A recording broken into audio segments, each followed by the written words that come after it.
प्रिय छात्रों, कक्षा 9 विषय विज्ञान के इस वीडियो में आपका स्वागत है। आज हम लोग कक्षा 9 विषय विज्ञान में बल तथा गति के नियम नामक पाठ में अध्ययन करेंगे। और आज का जो अध्ययन बिंदु है हम लोग का, वह सबसे पहला जो है वह बल से हम क्या समझते हैं इसके बारे में चर्चा करेंगे। दूसरा जो अध्ययन बिंदु होगा हम लोग का, वह होगा बल के प्रभाव, बल का प्रभाव, यानी बल जो है कौन कौन सा प्रभाव उत्पन्न करता है इसके बारे में चर्चा करेंगे। और तीसरा जो अध्ययन बिंदु होगा वह होगा संतुलित बल क्या होता है, इसके बारे में चर्चा करेंगे। और चौथा जो अध्ययन बिंदु है वह है असंतुलित बल, असंतुलित बल। इन 4 बिंदुओं पर हम लोग चर्चा करेंगे। तो आइए बल से हम लोग शुरू करेंगे। बल क्या है इस पर चर्चा करेंगे।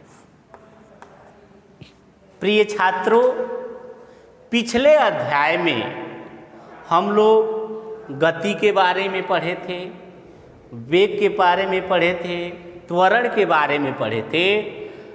कोई वस्तु गति करती है इसका अध्ययन किए थे हम लोग, लेकिन वह क्यों गति करती है इसके बारे में हम लोग नहीं जाने थे। प्रिय छात्रों, अगर गेंद है, कमरे के फर्श पर है, उसको हम हल्का सा पुश करते हैं तो वह गति करने लगती है और कुछ देर बाद वह रुक जाती है। क्यों रुक जाती है इसके बारे में हम लोग चर्चा नहीं किए थे। हमको घर के अंदर प्रवेश करना है, इसके लिए फाटक खोलते हैं और उसको धक्का देते हैं, अंदर जाते हैं, फिर अंदर से बाहर आते हैं तो फाटक को खींच के बंद करते हैं। यह क्या है, क्यों फाटक को खींचना पड़ता है, खींचने के में हमको क्या लगाना पड़ता है, इसके बारे में हम लोग चर्चा नहीं किए थे। आज हम लोग इन सभी बिंदुओं पर चर्चा करेंगे और सबसे पहले जानेंगे बल क्या होता है। तो प्रिय छात्रों, बल जो है एक बाह्य कारक है जो किसी वस्तु के स्थिति, आकार, गति, दिशा आदि में परिवर्तन करता है या परिवर्तन करने का प्रयास करता है।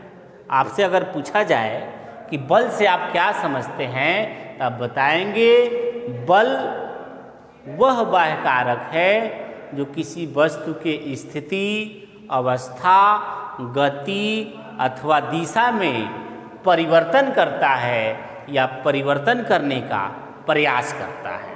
जैसे फाटक को खोलना है तो हमको धक्का देना पड़ेगा, यह बल है। हम बल लगाएंगे, फाटक को धक्का देंगे तो फाटक खुलेगा।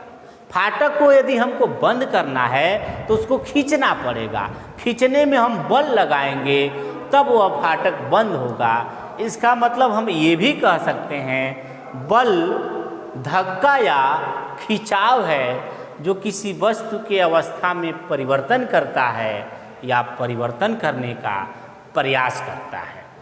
अब हम जाने बल है क्या, तो बल जो होता है वह सदिश राशि है, सदिश राशि है।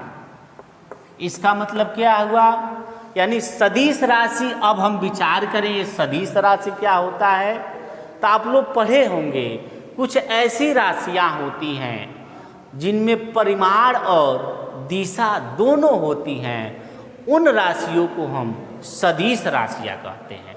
उदाहरण के लिए बल सदिश राशि है, कैसे जानेंगे। जब फुटबॉल अगर है, मान लीजिए रखा है, जब उसको हम पैर से किक करते हैं तो वह बॉल जो है पैर जिस दिशा में उसमें बल लगाता है उस दिशा में जाती है। जिससे ये क्लियर होता है कि बल में परिमाण भी होता है और दिशा भी होता है, यानी बल सदिश राशि है। एसआई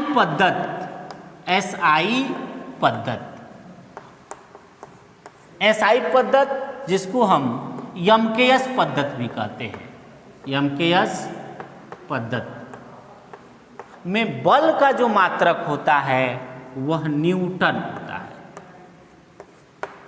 बल का मात्रक क्या होता है? बल का मात्रक एसआई पद्धति में बल का मात्रक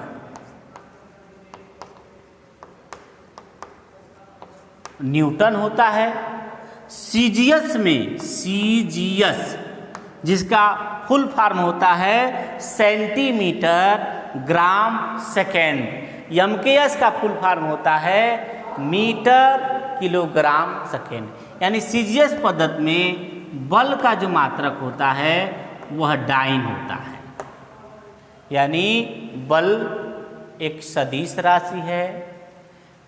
बल का मात्रक एसआई पद्धति में न्यूटन होता है और सीजीएस पद्धति में डाइन होता है। इस तरह से हम बल को बताएंगे। अब अगला अध्ययन बिंदु हम लोग का क्या है? अगला अध्ययन बिंदु है बल का प्रभाव। बल का प्रभाव,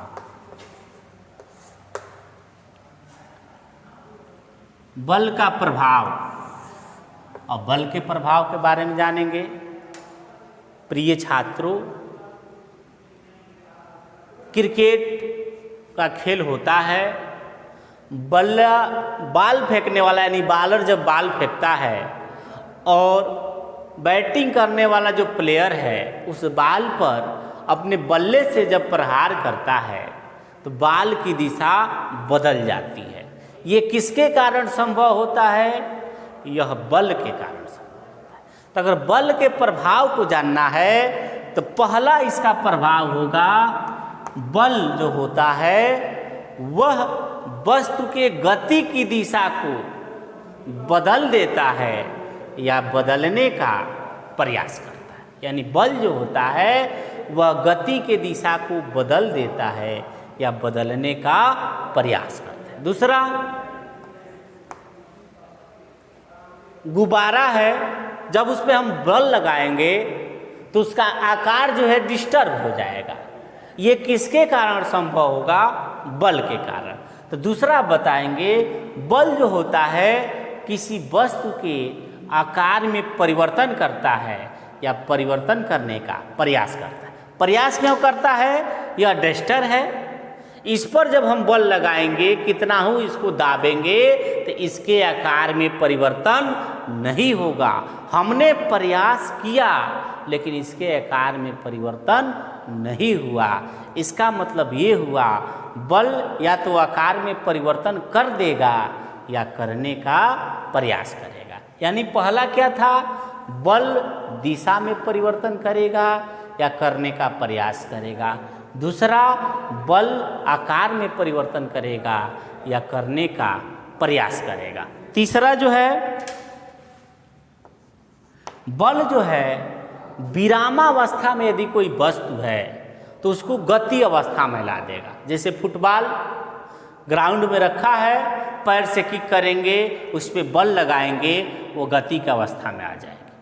बहुत तेज कोई गाड़ी आ रही है, किसी बड़े पदार्थ से, बड़े पहाड़ से टकरा के रुक जाएगी। ये बल के कारण ही संभव है। यानी बल जो होता है, अगर विरामावस्था में कोई वस्तु है तो उसको गति की अवस्था में ला सकता है, और गति की अवस्था में कोई वस्तु है तो उसको हम बल के द्वारा विरामावस्था में ला सकते हैं। ये बल का तीसरा प्रभाव है। अब हम लोग अगले अध्ययन बिंदु के तरफ चलेंगे, जो है संतुलित बल। बैलेंस्ड फोर्स क्या होता है इसको जानेंगे। संतुलित बल, इस पर हम विचार करेंगे। संतुलित बल क्या होता है?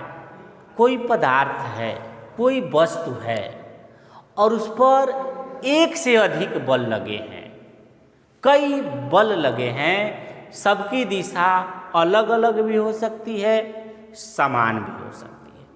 और कई बल लगने के बाद भी अगर सभी बलों का जो रिजल्टेंट है, जो परिणामी है, वह शून्य आता है, तो इस प्रकार के बल को हम कहेंगे बैलेंस्ड फोर्स, संतुलित बल। आप इसको कैसे बताएंगे? जब किसी वस्तु पर दो या दो से अधिक बल लगे हों और सबका परिणामी शून्य हो, तो ऐसे बल को हम संतुलित बल कहते हैं। यानी संतुलित बल अगर किसी वस्तु पर लगा है तो उनका परिणामी शून्य होगा। एक उदाहरण से समझिए, आपके स्कूल में रस्सा कस्सी वाला खेल हो रहा है। कुछ विद्यार्थी रस्सी के एक सिरे को एक साइड पकड़े हैं और कुछ विद्यार्थी दूसरे सिरे को दूसरे तरफ पकड़े हैं। दोनों तरफ विद्यार्थी रस्सी को खींच रहे हैं और रस्सी का जो रिमार्क पॉइंट है वह अपने स्थान से न तो इधर जा रहा है न तो इधर आ रहा है, मतलब न तो एक पहले साइड जा रहा है और न ही दूसरे साइड जा रहा है। इस तरह से उस पर किसी बल का प्रभाव नहीं पड़ रहा है, तो हम कहेंगे कि उस पर लगने वाला जो बल है वह संतुलित बल है, क्योंकि जो रिमार्क है वह न तो पहले साइड जा रहा है और न ही दूसरे साइड जा रहा है। सीधे आप बताएंगे संतुलित बल में परिणामी बल का मान शून्य होता है। यह अगर वस्तु गतिशील है तो उसको विरामावस्था में नहीं ला सकती, अगर वस्तु विरामावस्था में है तो गति की अवस्था में नहीं ला सकती। अगर संतुलित बल से वस्तु के आकार में परिवर्तन कर सकते हैं। जैसे गुब्बारा है, यहाँ रखा है, मान लीजिए दोनों तरफ से पुश कर रहे हैं, वह अपने स्थान से नहीं हिल रहा है लेकिन उसका आकार बदल रहा है। यानी संतुलित बल क्या क्या कर सकता है? सबसे पहला संतुलित बल में जो नोट करने वाली बात है, परिणामी शून्य होता है। संतुलित बलों का परिणामी जो होता है शून्य होता है।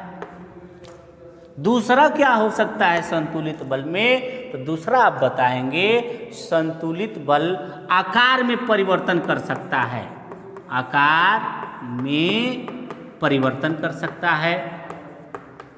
तीसरा क्या कर सकता है? यह अगर गति में है तो गति में ही रहेगा, यानी गति को विरामावस्था में नहीं ला सकता और विरामावस्था को गति अवस्था में नहीं ला सकता। ये संतुलित बल की विशेषता है। परिणामी शून्य होगा, आकार में परिवर्तन हो जाएगा, गति की अवस्था में है तो विरामावस्था में नहीं लाएगा, अगर विरामावस्था में है तो गति की अवस्था में नहीं लाएगा। ठीक है, अब हम पढ़ेंगे असंतुलित बल। असंतुलित बल क्या होता है इसको जानेंगे। बिल्कुल संतुलित बल के विपरीत है। यदि किसी वस्तु पर दो या दो से अधिक बल लगे हैं और उनका परिणामी शून्य नहीं है, कुछ रिजल्ट हमको प्राप्त हो रहा है, तो ऐसे बलों को हम असंतुलित बल कहते हैं। फिर उदाहरण से समझेंगे। वो रस्सा कस्सी वाले खेल में अगर बीच का जो रिमार्क पॉइंट है किसी एक तरफ खिंच जाता है तो उन बच्चों द्वारा उस रस्सी पे लगाया गया जो बल होगा वह असंतुलित बल होगा। इसको एक बार और जान लीजिए। असंतुलित बल क्या होगा? यदि किसी वस्तु पर दो या दो से अधिक बल लगे हों और उनका परिणामी शून्य न हो तो ऐसे बलों को असंतुलित बल कहते हैं। असंतुलित बल की विशेषता में क्या बताएंगे? परिणामी शून्य नहीं होता है, परिणामी अशून्य होता है। यह आकार में परिवर्तन नहीं कर सकता, आकार में परिवर्तन नहीं होता है, नहीं होगा। तीसरा क्या होगा इसमें, यह अगर गति के अवस्था में है तो उसको विरामावस्था में ला सकती है। कौन बल? असंतुलित बल गतिशील वस्तु को विरामावस्था में ला सकती है, और विरामावस्था में यदि वस्तु है तो उसको गति के अवस्था में ला सकती है। ये असंतुलित बल की विशेषता है।